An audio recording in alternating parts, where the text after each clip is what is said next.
www.prd.go.th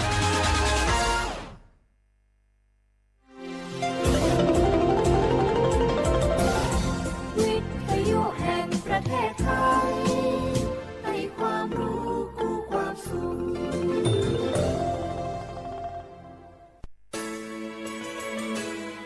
สถานีวิทยุกระจายเสียงแห่งประเทศไทยจังหวัดเชียงใหม่ AM 1476 กิโลเฮิรตซ์สถานีวิทยุภาคภาษาชาติพันธุ์แห่งเดียวในประเทศไทยที่มีความทันสมัยเชื่อถือได้สร้างอัตลักษณ์กลุ่มชาติพันธุ์สู่สากล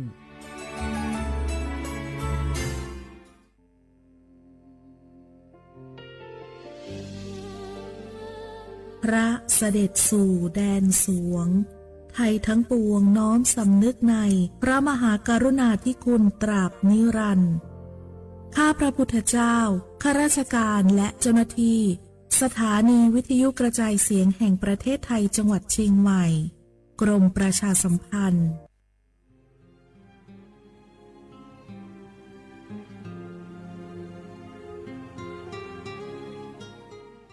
This is a moment of profound grief for the Kingdom of Thailand. We, the collective voices of Radio Thailand Chiang Mai, join the Thai nation in mourning the passing of our beloved Queen Martha, Her Majesty Queen Sirikit. Her life was a testament to the unwavering service, grace, and deep love for the Thai people. Our humble condolences and thoughts are with His Majesty the King, the royal family, and all the Thai people during this deeply sorrowful time. We will remember her forever.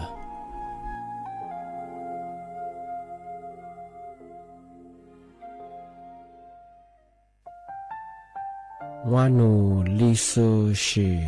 แท้มีคนแนวจามาอามุสานีมาอาคือที่ลีสร้างโงวานูวัจมาอาคือเฟมากูวัตถุมาที่ลีชิควาลิปดูแท้มีคนแนวจามาวานูลิซูชิจาควาจับโว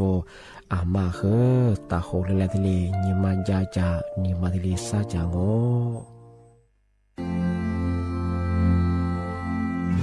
รากฐานสังคมไทยตั้งแต่อดีตจนถึงปัจจุบันเคารพเทิดทูนสถาบันพระมหากษัตริย์เป็นศูนย์รวมจิตใจที่เหนียวแน่นของคนไทยในเวลาที่เกิดวิกฤตทางการเมืองพระบารมีของพระเจ้าอยู่หัวก็ทำให้เกิดความสงบและช่วงที่เกิดวิกฤตเศรษฐกิจปรัชญาเศรษฐกิจพอเพียงของพระเจ้าอยู่หัวรัชกาลที่ 9พระราชทานให้กับคนไทยก็ทำให้ผู้ที่น้อมนำมาปฏิบัติมีภูมิคุ้มกันและไม่เกิดความเสียหายพระปฐมบรมราชโองการของพระเจ้าอยู่หัวรัชกาลที่ 10เราจะสืบสานรักษาและต่อยอดและครองแผ่นดินโดยธรรมเพื่อประโยชน์สุขแห่งอาณาราษฎรตลอดไปพระมหากษัตริย์ไทยทุกพระองค์ทรงห่วงใยราชเสมอสถาบันพระมหากษัตริย์ไทยศูนย์รวมใจไทยทั้งชาติ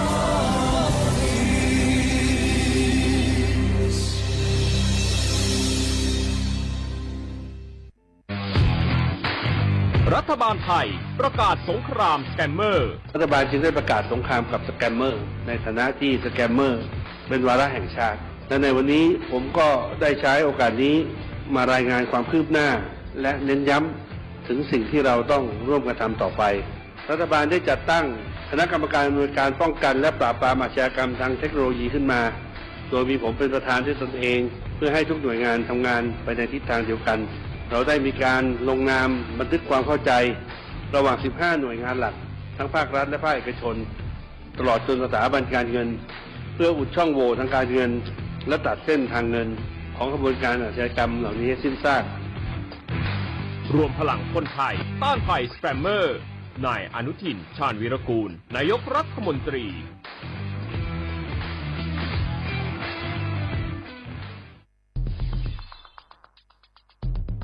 แค่ 3 ปีความเสียหายจากอาชญากรรมไซเบอร์ของคนไทยพุ่งทะลุถึง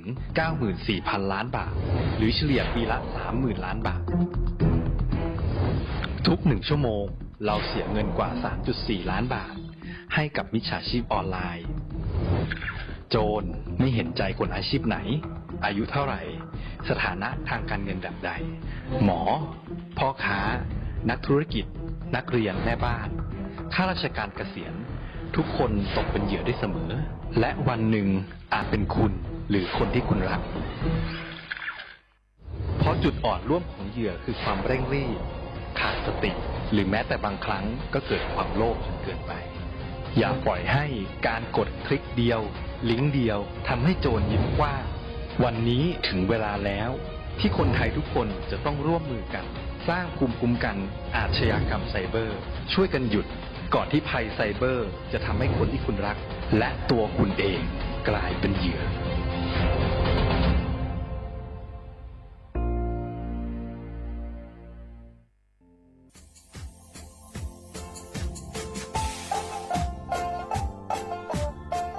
น่ารักถึงมาปีมาซื้อจีนชมังโงมันยาคณะรัฐมนตรีไงมีมติยากกว่าอยู่หัวมองเมื่อเหือนยากุลาซื้อหาหนีซื้อกูยังไง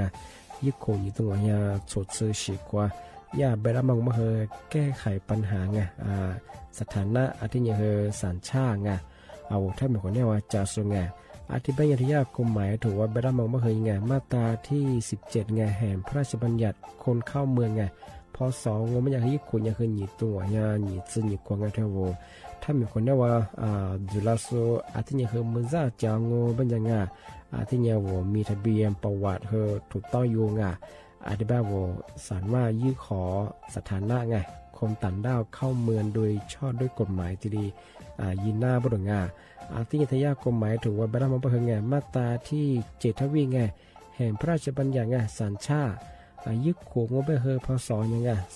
2508ไงเอาถ้ามีคนได้ว่าเฮอตาซุงโงไม่ยังไงที่ยังเฮออาบามันก็จะเฮออามาไงเอาว่าอยู่ในทะเบียนประวัติบุคคลไงอธิบายว่าไม่มี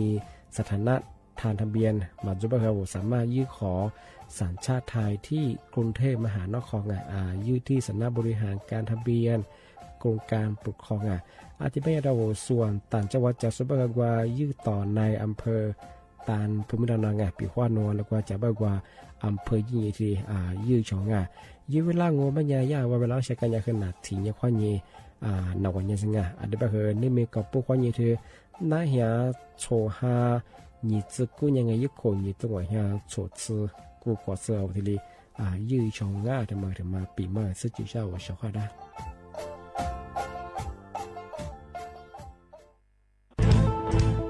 เชียร์ว่าบุกอามาสนใจลงโฆษณาทาสถานีวิทยุกระจายเสียงแห่งประเทศไทยจังหวัดเชียงใหม่เอาสถานีวิทยุของมันยังยี่เสียคือคือเสืออาทิเย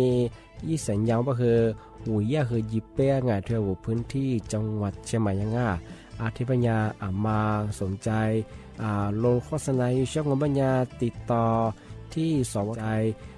ลงโฆษณาช่องของปัญญาติดต่อที่สวทเชียงใหม่ยี่เบอร์โทรปัญญาคือ05053276068อาทิเย0922468579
เสียขวาพลังขว้างอ่ะมาซาหนีโมขวาหนี3 โมงอ่ะเอาลิสุงโดดจะขวาไปละวงามเอาลิสุงปากกากุ้งแม่ดาจิ้มหายกะสถานีวิทยุกระจายเสียงแหนประเทศจังหวัดเชียงใหม่ว่าโดจังอ่ะแน่ๆไปเหอะชมโมขวาหนีจิ้มโมตัวขวาโดที่มูลงมันยังคือหนีโมขวาหนี3 โมแต่ขวาตัวกันที่ยังมากคือหนีขวาด้วยที่มูลที่ขวาแน่ๆที่ขวานาทีเนี่ยขวาหนีนายยัดตัวจังที่ถ้าวิทยุว่ามือจะมองว่ามันยังไงกว่ายี่ครึ่งความถี่เนี่ยคือที่ตัวลิฮยาชิดสุดว่าตัวเนี่ยคือตัวหลังยี่ระบบเนี่ยคือระบบ AM ที่นี่ถ้าว่าระบบไลฟ์สูงจังFacebook ยี่เพจก็คือสวทเชียงใหม่AM 1476 กิโลเฮิรตซ์เลยโคหาเนี่ยคือที่เลยมองที่นี่ที่ถึงมองมันยังไงลิสูบางมันจะคือนี่ไม่ดีมั้งซื้อหานี่ซื้อกู้นี่ไม่ดีมากคือซื้อเฮนี่อันนี้นี่ไม่ดีมากคือแหวนยังแหวนนี่ยกกู้นี่ตัวเนี่ยชดซื้อเฮกู้บุยไทยบางคือซื้อยังซื้อเฮนี่ไม่ดีมากคือนางหัวยังนาลิยังนาลินี่วันที่18 เดือนธันวาคมพศ2568ที่บ้านคือเส้นไหนไปคือวันที่19ไงเส้นแนวมันจะคือเจ้าวัวกุศิยังวันนั้นปีมาประกาศเรื่องสกุลนี้ไปคือเส้นแนวเส้นแนวเจวันนี้จะไปคือถ้าวัวจิมายาอาวลิสุงาธรรมะใจหรือไงนี่ซึ่งยังมันจะเดี๋ยวที่โคเดซึ่งยังหานี่ซึ่งยังไปอาวลิสุแห่งนี้บุรุษอาวลิสุโลบุรุษอันนี้ไปคือยี่แห่งนี้ซึ่งมือดูไปนี่ยิงงาธรรมะทะเลจะยาบรงอาวลิสุไปลิสุงานที่บ้านงมันยังคือสั้นแนย3 โมงกว่านี้สุดที่โมที่เปียวที่ยังคือนาชูเนี่ยไปกุมโมกว่านี้สักว่าสุดที่โมสุดเปียยาจัดงานยังก็แบบกว่ามาว่าสวนล็อก9ว่าไงกว่าอยู่ยังคือวันเดาไงก็ยาจัดงานก็คือยิ่งมียังคือพิพิธภัณฑ์ว่าราษฎรพื้นที่ศูนย์จังหวัดเชียงใหม่ไปเป็นไงมาดูก็แบบกว่ายี่ดีก็ยังคือนี่ก็ดูได้เช่นกันว่าส่วนล็อก9ดูนะที่ยังกว่ายาป่อสพชั้นเผื่อว่าไงวิทยาสถานีตำรวจชั้นเผื่อว่าแต่ใจแบบเหลือก็ดีใช่ไงว่าคือดูหน้างานอันนี้ไปที่นี่เส้นเนี่ยวันนี้ไปคือนี่คุณเอามาแย่กิจการอาเมียจะอาเมียชุดจังที่สักฟังว่ายังคือว่ามินิคอนเสิร์ตไงที่ลิซูมากกว่าพามากกว่ามังศิลปินไงร้านนี้มากกว่ามาโจที่ยังคือลับบุชมาคือโจรงานกว่าจัดซื้อความนี้ลามังที่ยังคือกว่าเชื่อมาคือจวงยามากกว่าดูเจกว่าเชื่อไปคือเนี่ยที่มาดึกที่ได้ชิงไงมากว่านั่นใช่ไหมยี่ตัวนี้มากกว่าเชื่อใช่ไหมกว่ายิ่งกว่าเชื่อไงเมื่อเนี่ยนี่กาชาลังอันนี้แปลว่าที่มูลงมันยังคือการเนี่ยจะเป็นคืออาเมียชุดจังว่าซึ่งว่าไม่ใช่คือยาลาโคเกลาพื้นบ้านลิซูเป็นไงลาโคเดือมาลาโคเดือมาตรงที่ยังว่าตัวเดือมังอาเมียชุดจังมาการเนี่ยใช่เป็นไงยี่ดีการเนี่ยชงที่ยังคือแบบว่าเยสใส่ละความไม่เคยคือลัดซึลิซูลัดซึติ ตีเสามาคือโจดงะปีขวาว่าเฉพาะงะมาสนใจไงลัสตีเสาว่าเฉพาะลานี่ทีเลยรถเบย์จงะมาย่าเนี่ยเลสซูก็งะขอเราว่าคือจงะที่ยังว่าย่าวิชาการเธอพรบไงพรบคุ้มครองชาติพันธุ์ไงเธอว่าย่าพรบเขาขอมาเหอะมาเหอะที่ปีมาทีนี้สุดจริงชาติงานที่ยังว่ากฎหมายไงที่กฎหมายป่าไม้ที่ดินจะพูดว่าไงเธอว่ามีรุ่นจะพูดว่าเหอะตัวเสือเหอย่าที่ปีมาที่นี้สุดจริงชาติงานที่มาเหอะที่มุดร้องที่บางอย่างคืองานชอบงานมาปีว่าว่าถ้าประเทศจะสู้ก็จะสู้ยากจะสู้กันมาแล้วที่บางเราก็มีบางแก่หลายเนี่ยกับเวลาชอบงานมาเหอะลิสูลิพิไปบ้างดาวงานมาเหอะน้องวันนี้จะนัดส่วนยังไงเส้นยังไงเส้นไหนบ้างเหตุสกุลยังไงสามโมความนี้สติมุที่เรียกเปรี้ยวไงยี่เวลาอย่างเงาะอะไรบ้างเหตุนัดส่วนยังบ้างถ้าชมไปยังไงกลุ่มโมความนี้สติมุสแปงทำมาเหตุมาเหตุเกิดไปจงไงที่ยังไงที่บางโง่ไม่อยากให้ทำมาเหตุที่มาแต่ปีมาสื่อจริงใช่ไงทำมาเหตุที่กลุ่มมิชาชีตั้งบางงานมาสายาสำนักงานตำรวจไซเบอร์เนื้องานที่ดีปีเมอร์ที่ดีแจ้งเตยฝรั่งชิบุตรบ้ามุสบ้าหลัดโซบ้าไงมาขับโซ่ที่นี่กันอย่างนี้เนี่ยคือจะมาคือจวงอะไรบ้าโซผู้เสียหายไงคือยิงแจ้งความยังมาคือมีอะไรบ้ายาที่ดีแต่มาแจ้งเตยฝรั่งทำไมไม่เคยชีดไง7 วิธีที่จะป้องกันกลุ่มมิชาชีพกรรมเอาที่ชีดมาที่สุดตั้งมาคือปีว่ามาวันประตูฝรั่งมาคือเนี่ยคืออันนี้ยังคือลัดสมาคาโซกลุ่มมิชาชีพมาคือที่สวัสดิ์กว่ารับรองงานยูที่มังโง่ไม่ยังยูที่มันยังคืออามาลาคนเนี่ยคืออามาลาเนี่ยคือไงว่ายี่ตัวจริงยี่กูเดยี่เปยี่พิมพ์สุดเสือมาโมไม่ยังคือถ่ายยีบยังไงว่าเนี่ยมาคือว่าย่ายืดบิรูปผ้าตัวห่อตัวนี้คือเนื้อยิ่งฟุตบอลอ้วนมาคือมาคือถ่ายยีบุรุษงานมาคือเนี่ยกลุ่มมิชาชีงานหลักสมัครสุขที่ดียินดีบุรุษงานที่เป็นยังหนีมาที่มังโง่เป็นยังไงเอาหลักโซมาเซอร์โซแล้วคือฟุตบอลว่ามาฟุตบอลอ้วนมาคือถ่ายยีไม่ใช่ไงกูบางว่ามันยังคืออะไรกลุ่มมิชาชีที่เรียกหน้าบริงานเมื่อสั่งมันยังกลุ่มมิชาชีที่ผมคือย่าสวนลอยไง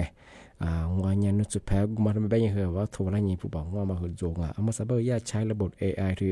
ที่เสียคืองานสุดแพ้เสียชีวิตยังที่โทรพลังมาคือโจงโทรพลังนี่ผู้บอกว่ามันภาษาใช่ไหมคือใช้เรื่องวันเอาสุดพลังงานวิดีโอคอลอย่างอีพิมพ์บอกว่าคือที่เนี่ยเสียยังไงงานโทรศัพท์โทรพลังไปเสียมาคือดับไปนั่นเสียงมาสับพังมาคือเตะจับมองอะไรไปคือรีบมาถึงมันไปคือไงคือลาโซมาซื้อสุดเลยกว่าฟาเชียมาไว้ใจมาอย่างคือถ่ายเย่บุรุษงานชงไงว่าผ่านระบบออนไลน์ก็ยังไงว่าฟิบกันยาอินไลน์กันยางติดต่อกันยาคือลาโซปัสเซอร์ไปคืองที่ปกข้อชิวของมันสองที่เยี่ยมเนี่ยถ่ายเย่ไปยังไงมาซื้อยังมาคืออันตรายเยอะอย่างจากกลุ่มไม่ใช่ชิคกันเลยอย่างคือเวลาที่ตาสุราไงจะแต่สื่อไปเหอะแต่ส่วนไปเหอะฟุตบอลโอ้ยเจ้ามาบอกว่ามาเหอะจวดยังไงว่าแต่ยืนจวดเป็นยังไงมาเหอะจะมองว่ามาที่มังโง่ไม่ยังไงมาละบอกว่าเชื่อคือชิกคือไงยี่กูเดียวมาเหอะยี่เป๋สุดสุดจนบางไงตัวจีนจนมาเหอะกับกุยยิงกับเชี่ยไปยังไงบางวันจะโนมาตัวนี้มาเชื่อไปเหอะช่วยยาวออกมายิ่งงานกิจกรรมไปเหอะจ้ากลุ่มมิชาชีพกันเลยไปเหอะสุดท้ายไปเด็กฟุตบอลอ้วเหอะความเมื่อเย็นกว่าจะส่งมาเสิร์ชของงานได้ไปเหอะว่าชีวิตดีคือเนี่ยเหอะกูมาเหอะยี่ข้อมูลแต่กับกลุ่มยิ่งกับเช่งหลักสมมาเหอะอร่อยมากไม่ยังไงสิ่งงานมากโชมาถึงมาโง่ไม่ยังคือข้อมูลส่วนตัวมาเหอะคือเยอะแยะก็ละคือช่วงที่เรียนปีมาประกาศยังไงข้อมูลส่วนตัวแบบว่ามาละคือทักที่ยังว่าระบบออนไลน์ระบบคือกำมาทำยังไงเฟซบุ๊กขวาด้วยIG ขวาอีเมลขวาไงทำไมคือมีเชื่อว่ามีความเสี่ยงตัวสิ่งไงอาจารย์พักเกี่ยวไม่ข้อมูลมาแต่ยังว่ามาข้ามาเยี่ยมมาผิดกฎหมายระบบเยี่ยมคือช่วยสิ่งไงมีเราข้อมูลไง ที่ยินทำอะไรมาเซิงก็เจ้าเอาอีกข้อมูลมาแต่งสุกว่าเปิดบัญชียังมาหัวบัญชีมาเปิดนี่สุดแล้ววุฒิมาดูว่าอันนี้จะไม่ใช่แล้วงานวุข้อมูลส่วนตัวบางงานที่ว่าคือมาเคยยังว่าวุออนไลน์เขาเนี่ยสุดแล้วข้อมูลสูงหัวมาสุดแล้วแบบมาเคยถ่ายยี่บางงานมาเคยอยากแจ้งเตือนงานมาเคยเนี่ยเคยอยากจะงานที่เนี่ยจะมาช่วยงานที่ยินที่ถึงบางงูไม่ยังงานปีว่ามารับบอกว่าตัดเชื้อเหงมารับบอกว่าตัดเชื้อไปเหโนยี่โปรไฟล์ไงยี่ประวัติยี่กุดเดือยี่อะไรก็จะสอยข้อมูลเหสู้กับกุญยิงกับเชี่ยยังบอกว่าช่วยเป็นไงที่แกแต่ว่าบอกบอกว่าช่วยมาเยี่ยแล้วก็จะสู้มาซื้องอยี่โปรไฟล์อะไรดามาซื้อไงประวัติเลยช่วยมาซื้อเป็นไงบอกว่าช่วยมา做ไงช่วยแล้วแบบจะบอกว่ามาทำไมยี่เป็นไงสุดท้ายแบบกลุ่มมิจฉาชีพก็เลยไปเถอะความดังของประเทศไปชงไงบอกคือสิ่งงานไม่ยากจิตวิธีที่เอาป้องกันกลุ่มมิจฉาชีพและการมังเอาคือที่สลับเป็นยังไงมาคือเนี่ยเอากูเดียวที่ตีจ่องที่เนี่ยเอาสุดแพ้ช่วยที่เปลี่ยนไปงานช่วงนั้นมาคือจะมาใส่เห็นยี่บ้าหลักสุดบ้ากลุ่มมิจฉาชีพหรือว่าแก๊งเขาสินเตอร์บ้าคือไงวันนี้เจ้าหน้าที่ก็มาทำเป็นยังไงเอาละโทรฟ้องเอาละฟัวมาเจอหนุ่มช่วงนั้นกว่าแต่กระโดดไปงอกตั้งวันตั้งหัวเป็นยังไงมาสนุกคดีมุสืออะไรที่พวกยามาที่ญี่ปุ่นก็จบเป็นยังไงมันก็เช่นนุ่มบัญชีมาคือกว่ามุสืออะไรสุดแล้วฟุบาสัจจะมาคือจวยเป็นยังไงที่มาคือไงมีสิ่งตรงแบบคือบางอย่างแต่เนี่ยฝ่าละจำมึงมาสับคือกลุ่มมิจฉาชีพละสมัครเข้าสับคือกว่าดังมาละชัวเบี้ยนี่คือนุ่มเอาเวลาฟูลามาผู้ว่าพม่าโอ้ไปได้เลยได้แจ้งความยอดงอนนี่คือตามกฎหมายที่ดีเยอะไปไงกฎหมายที่พูดว่าแต่ละอย่างว่าฝัวมาแล้วเชื่อมาคือด้วยอย่างช่วงไงมาคือจำมึงที่โทรศัพท์คนยังช่วยมันคืออะไรอย่างคือกลุ่มมิจฉาชีพไงเราสมมติเขาสู้กันอย่างนี้ไปคือ100%อย่างที่ช่วยคนยังมาสบายคือผู้ว่าโอ้มึงอ่ะถึงกระโดดไปเนื้องอนบรูซอะไรมาเปิดได้ไปไงมาซานั่นแหละเวลานี้ลุนทุยเจ็บไปยังไงงดสุดพยายามมาสักเปิดได้เป็นยังไงกว่าจะเสื้อชื่อไงหลังอย่างว่าเกือบพอจะจงให้ทุกกระโดดเป็นไงเอาประเทศจะสู้เอาสุดแพ้คือเอาสุดแพ้เสื้อมาคืองดสุดชิคุขึ้นเอาเวลาเกือบมาคือจะจงไงมาใส่เห็นยังเป็นไงผู้บัตรผู้บัตรคือมาคืออะไรเยี่ยเฉยจงไงมาคือจำมองไงโน้ผู้บัตรสลองว่ามาโน้ผู้บัตรก็ลุนทุยมาคือไงแต่มันยังคือที่เนี่ยมีความเสี่ยงยังมาสับเอาสุดๆแพ้ข้อนี้ลุนทุยมาย่าธุรกิจมาเปิดไว้ลุนทุยเยอะไปยังไงปีพ่อนุ่งหัวมือลุนทุยร่างงงปัญญาบาดเจ็บมาคนนี้ที่เซตสิ่งมันสิ่งเกิดไปยังไงอีกมาคนที่ช่วยมาคุณจูงอะไรแบบนี้ไงมาใส่เห็นแบบนี้อะไรสิ่งช่วยได้แบบนี้มาคนนี้ที่เนี่ยลำวันที่เนี่ยฝรั่งกลุ่มมิจฉาชีพแบบยี่ห้อมาในรูปแบบงมีสิ่งที่หลายอย่างแล้วเกิดมาขึ้นจ้าที่แบบชั่วโมงเห็นความจะสู้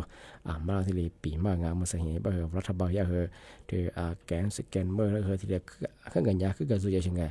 มาสักว่าประเทศกัมพูชาแบบที่โฟจะมาไงเมียนี้แบบว่าย่าศูนย์ที่พัดไงสุดว่าแกนสแกนเมอร์ที่แกนคอนเซนเตอร์จากกูงอกว่ากัมพูชาแบบขึ้นมีอะไรยังไงที่แบบมาสักว่ารัฐบาลอยากว่าที่สถานที่ไงสุกยาแกนสแกมเมอร์ที่เราสมัครสุดจากกุลาคือที่ก็อย่างที่ฟูงอจากกุพิอามาคือลีอย่างเช่นไงภาษาคือเกือบอย่างเช่นไงแล้วก็อย่างคือมาคืออะไรอย่างเรามาเราว่าอย่างไงทำมาคือทำมาแจ้งเตือนอย่างที่เป็นอย่างภาษานั่นแหละคือบอกว่าทุกความชื่อฟังว่าจะขอท้าวิธีนั้นจะส่งงานไล่สวดตีสุดเลยข้อความงงมาสามงกว่ามาคืองเอากูจะลาซาโซกว่าละมั้งลิโซชิมงกว่างานนั่นยังจะกว่างา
su re bwa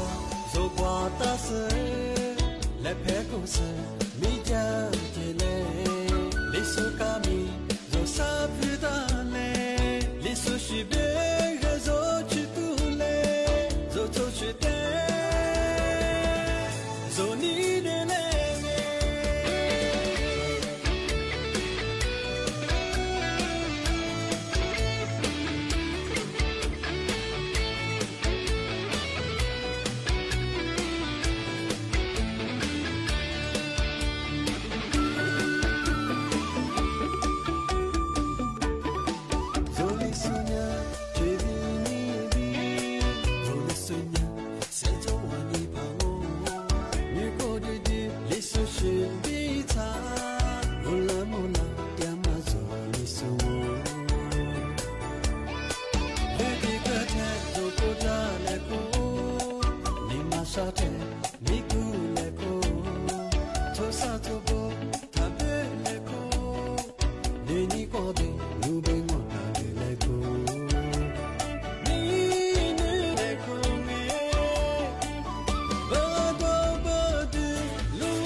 ที่นี่ไงแต่มาจะเชื่อว่าที่ที่มา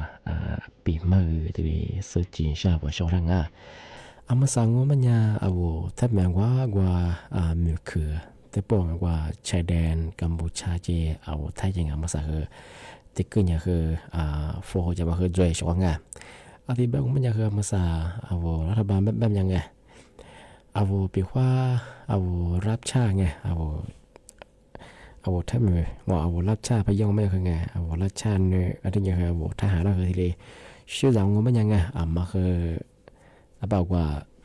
ตัวเองจะหลอกไม่ใช่ไงมาคือตัวเองจะหลอกว่าสิพูดแบบนี้คือยาบคือมาสั่งมาสั่งว่าชาวต่างชาติส่วนไง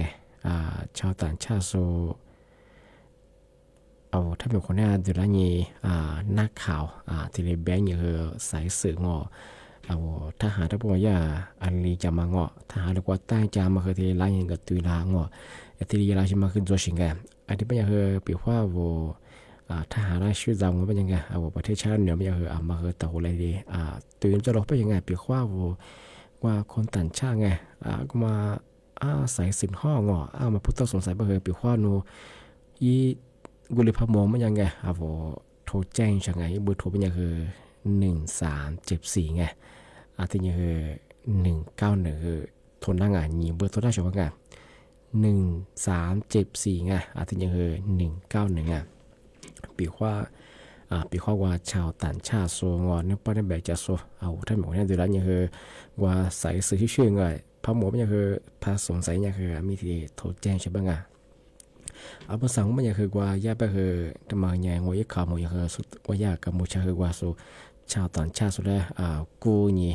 ท่านบอกว่าล้านนี่ว่าทหารเธอย่าอะไรกว่าจับมา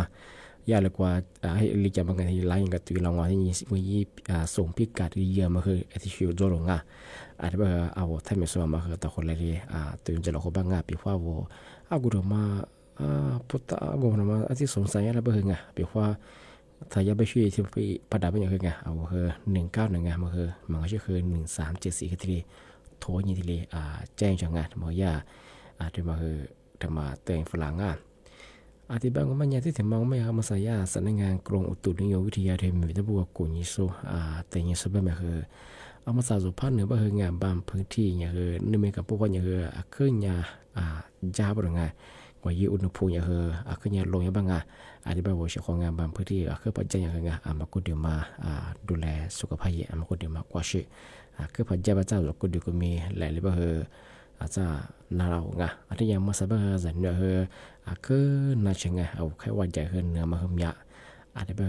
มาคุเดียวมากว่าชื่อมาสับเสันเนื้อจะกระโดดว่าคือเจ้ามาหึมยาว่าคุยยังยี่กว่ายี่ถูกสุดเสื้อมาหุ่นจง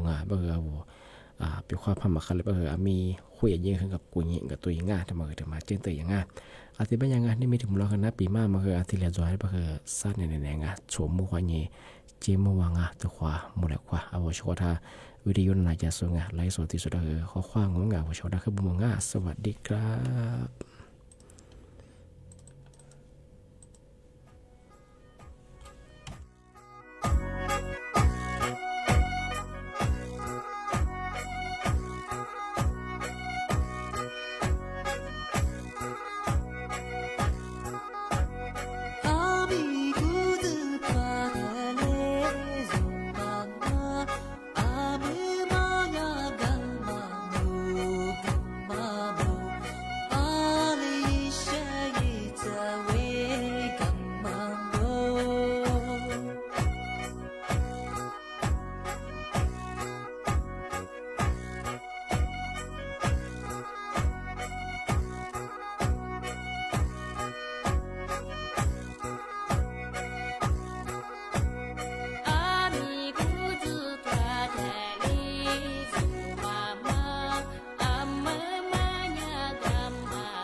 สุขภาพกายที่แข็งแรง มาร่วมกันทำให้ทุกวันมีคุณภาพมากขึ้น ด้วยการดูแลสุขภาพกันในวันนี้เพื่อให้